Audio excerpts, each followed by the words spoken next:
just to share with you how we can talk about you in company and you have no idea what's going on. What's your name, sir? Bill. If I took Mr. Bill home to meet my family, this is how the conversation would go. Now, Bill would understand some things. But when we got to talking about Mr. Bill, he would understand nothing. So this is how the conversation would go. Granny, we had a nice fellow on the plantation named Mr. Bill. Granny, please, see if we can find someone in the kitchen for Bill's greasy mo. Granny, watch out for Mr. Bill. Now, he's a nice fellow, Granny, but tell me, say, huh, trying to pay shots. Yeah. I just called Mr. Bill a thief, that's all. I called him a thief. So, what would happen to Mr. Bill? Not a thing. Granny would make sure Mr. Bill had a belly full of Southern Gullah grub before he left our house. But while Mr. Bill was roaming around the house, everybody's eyes would be on Mr. Bill's hands. Making sure he wasn't picking up anything he wasn't supposed to. God bless you, Mr. Bill. Now, waking up first thing in the morning, get ready to go in your hot field mind. You have to put a song on your hat to keep you going all day long. Waking up first thing in the morning, getting ready to go in that hot field. Man, you had to put a song on your heart to keep you going all day long. We gonna lay down me burdens, help me out. Down by the riverside, let me hear you. Down by the riverside, way down, down by the riverside. Why don't you lay down your burdens, lay them down by the riverside. Study, walk no more. We ain't gonna study, walk no more. We ain't gonna study, walk sing choir.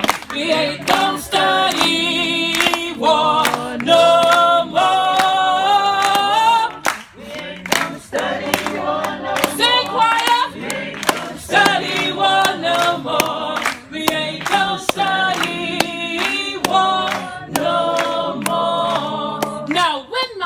Fellas singing, oh, he just knew he was going to get a whole lot of work out of them that day. And he usually did. But one thing the masters didn't know, many a times when they would be singing songs, they would actually be singing up messages through their songs to the rest of the slave community.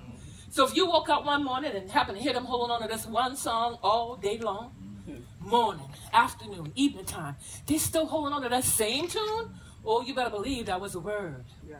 Wade in the water, wade in the water, children, now wade in the water. Gods are gonna trouble, gods are gonna trouble, gods are gonna trouble the water. Message. There was gonna be an escape that night. It was gonna happen by, near, or through water. Or you may have heard, swing low, sweet chariot, coming for to carry me home.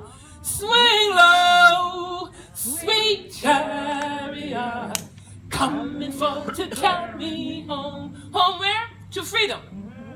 What was coming that night? The Underground Railroad was coming through that plantation to pick up anybody who wanted to get off. And if you wanted to go, you needed to make yourself ready. That was the message. Gullah. Them fellas couldn't depend on them fellas in the big house for take care of their body if they fall sick. Oh, no, sir. But thank God there was always a man of woman in we family that knew every herb, every spice, every tree, every flower, every root, everything in the river, and everything outside the river for take care of the body if the body falls sick. Sea muckle, pine top, red oak bark, white oak bark, jimsy weed, terrywood, fiddler crab. If anybody in the Gullah family had a toothache or an earache, they would blow smoke from a pipe in your ear and your tooth, and that would heal your toothache or earache.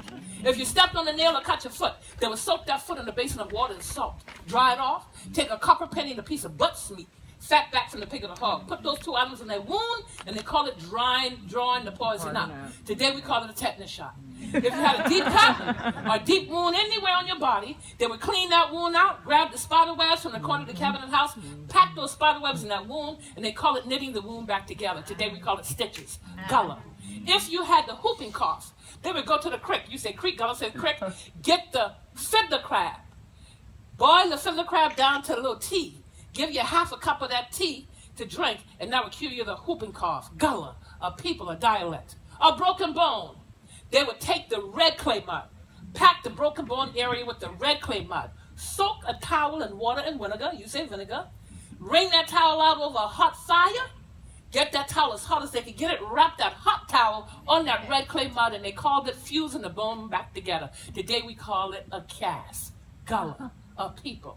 One of the remedies for a high fever was to take the peach tree leaves, cover the entire body with peach tree leaves, throw on a couple of quilts. About 2 hours later or the next morning, when you removed those quilts and picked up those leaves, the leaves will crumble in your hand, where it drew the fever out of your body. Gullah, a people, a dialect. Today, for most of us in the Gullah household, we have our own remedy for the flu and a bad cold. There's a root called life everlasting. Right now, it's outlawed. Ain't nobody supposed to have it. But if you happen to go in the Gullah household and look at the refrigerator and you see a piece of something wrapped up in a newspaper, that's really the life everlasting root. You boil that thing down, and then you go to the Red Doc and get some of that really special medicine. You put in your little tea, and when you drink about a half a cup of that, by the next morning you will have sweated everything out. You'd wring your clothes out with all of the fever in your body. Gullah.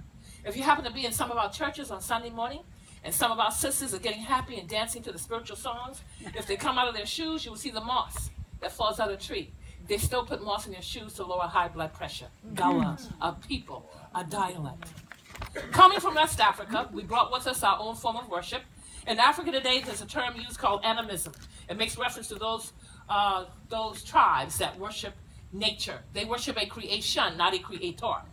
Well, once we got settled in on the plantation, we would steal away. Go into the wood areas, do our circle dances, ring shouts, call outs, but Master found out, and that was forbidden. Eventually, many of the plantation owners began to build churches on their plantations, and eventually we were required to attend. How so? By the encouragement of their clergy, who taught the slaves about the master's God, who then becomes the God of the slaves. Problem, they didn't feel comfortable worshiping, having the slaves worship alongside them in their churches. So they built for their slaves these one-room shanties we call praise houses. The very last cabin on your way back is a sample of a praise house. When we left the plantation at emancipation and we went into building our own communities, we did not build churches. We built praise houses, replicas of what we had on the plantation, but on a little larger scale. And they were not denominational, they were numbered. Praise house number 1 in this community, praise house number 2, and so on. Exiting the plantation, we basically left the plantation illiterate. We left not knowing how to read and write. We left the plantation not knowing where we were born or when we were born. No record kept and no record given. My grandfather died in 1963 at the age of 58. 1963 at the age of 58, my grandfather died not ever knowing where he was born or when he was born.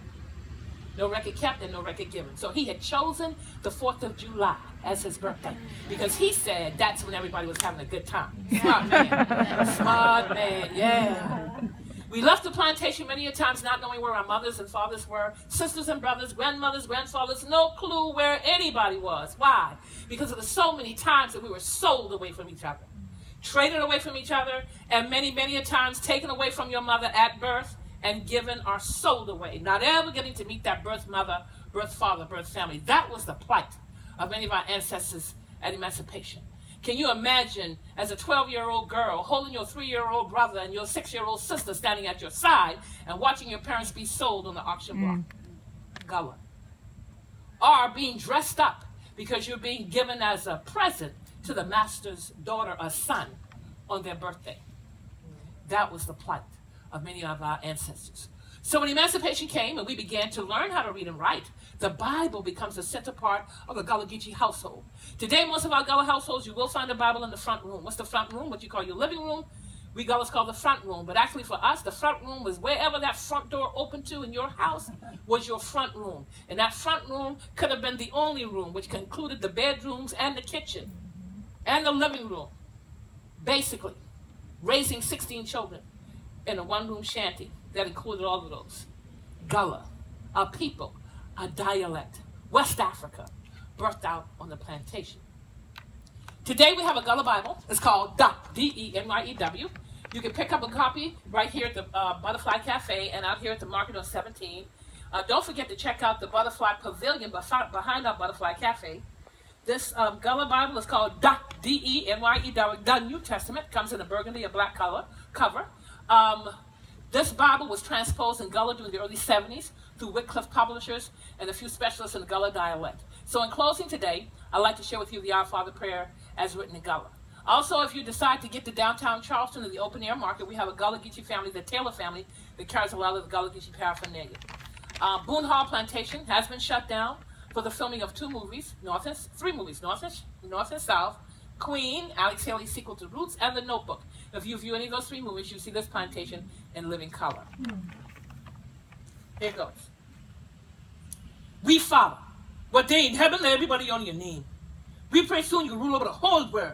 Whatsoever thing you want in this world, let them be so, same like in heaven. Give me the food we need this day, y'all, and every day. And please, Lord, forgive me for the bad thing we do to other people. Same as you forgive them other people for the bad thing they do to we. Amen. Gullah, West Africa, a people, a dialect, birthed out on the plantation. West Africa, Gullah, slavery. That's all right. Slavery. That's all right. Slavery.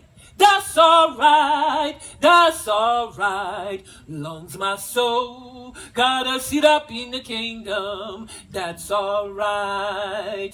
Talk about me as much as you please. The more you talk, I'm gonna bend my knees. Long's my soul gotta sit up in the kingdom. That's all right. Your story.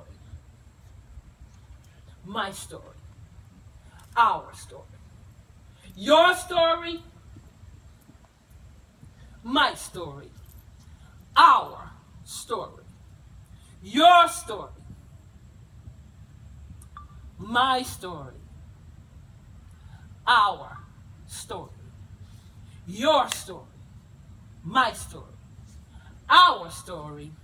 His story. History. The night is beautiful. So are the faces. So are the faces. So are the many, many faces. Faces. So are the many, many faces. Faces. Faces. So are the many, many faces. Faces. Faces. So are the many, many faces. Faces. Faces. The many, many faces. Faces. The many, many faces. Faces of all of my God's people. Good afternoon. My name is Jackie Michael, and they call me Dagichi Gal. Gullah storyteller, historian, Boone plantation. God bless every last one of you, and welcome to Charleston, South Carolina. Thank you, guys. Thank you.